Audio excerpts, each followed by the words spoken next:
மாங்காய் சாதம் செய்ய தேவையான பொருட்கள்: மாங்காய் எடுத்து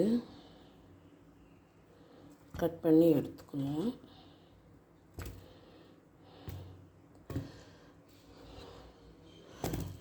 கட் பண்ணி எடுத்துக்கிட்டு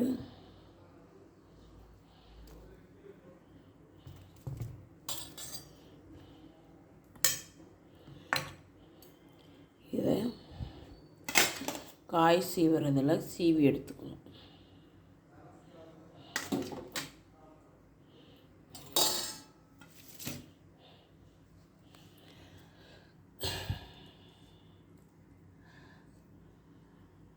பெரிய மாங்காயில் பாதி காய்,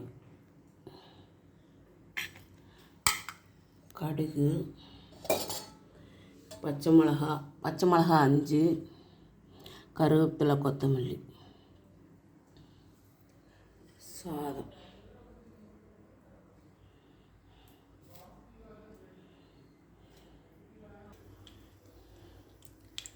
எண்ணெய் ஊற்றி அடுப்பத்தை வச்சு வடைச்சட்டி வச்சு எண்ணெய் ஊற்றி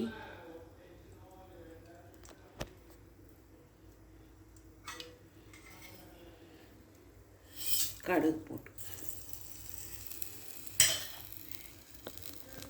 கடுகு பொரியட்டும். கடுகு பொரிஞ்சிருச்சு.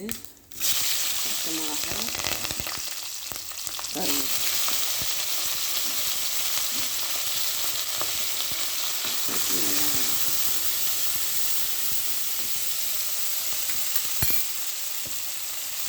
மாங்காயம்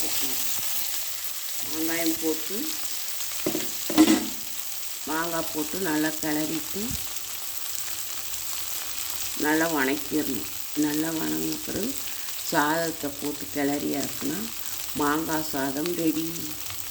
செஞ்சு பாருங்கள் ஃப்ரெண்ட்ஸ், சூப்பராக இருக்கும்.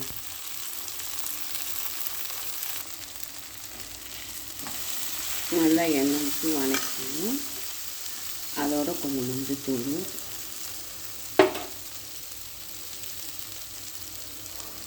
உப்பு தேவையான அளவு,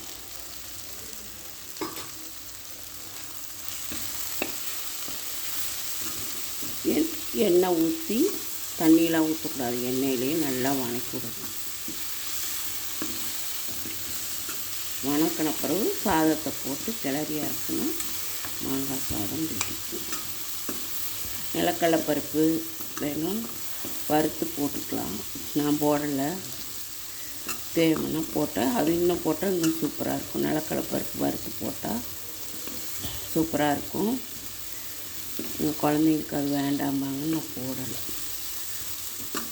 இன்னொரு நாளைக்கு அது மாதிரி போட்டு செஞ்சு காட்டுறேன் ஃப்ரெண்ட்ஸ். செஞ்சு பாருங்கள், சூப்பராக இருக்கும். பச்சை வாடை போகிற வரைக்கும் நல்லா வணக்கிடும்.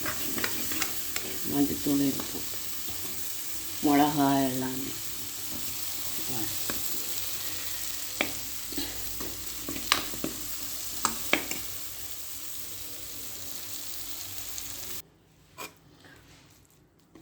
மாங்காய் நல்லா வணக்கி விட்டாச்சு. இப்போ இதில் சாதத்தை போட்டு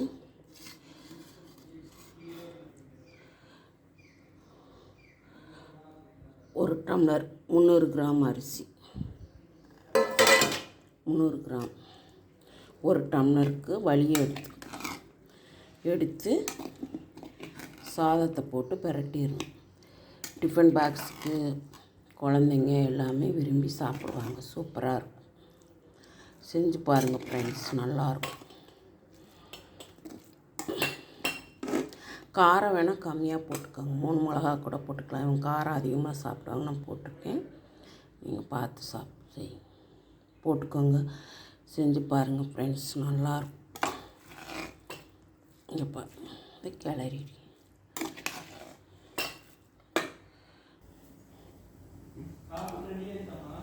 மாங்காய் சாதம் ரெடி. இப்படி செஞ்சு பாருங்கள் ஃப்ரெண்ட்ஸ், நல்லாயிருக்கும். குழந்தைங்க விரும்பி சாப்பிடுவாங்க.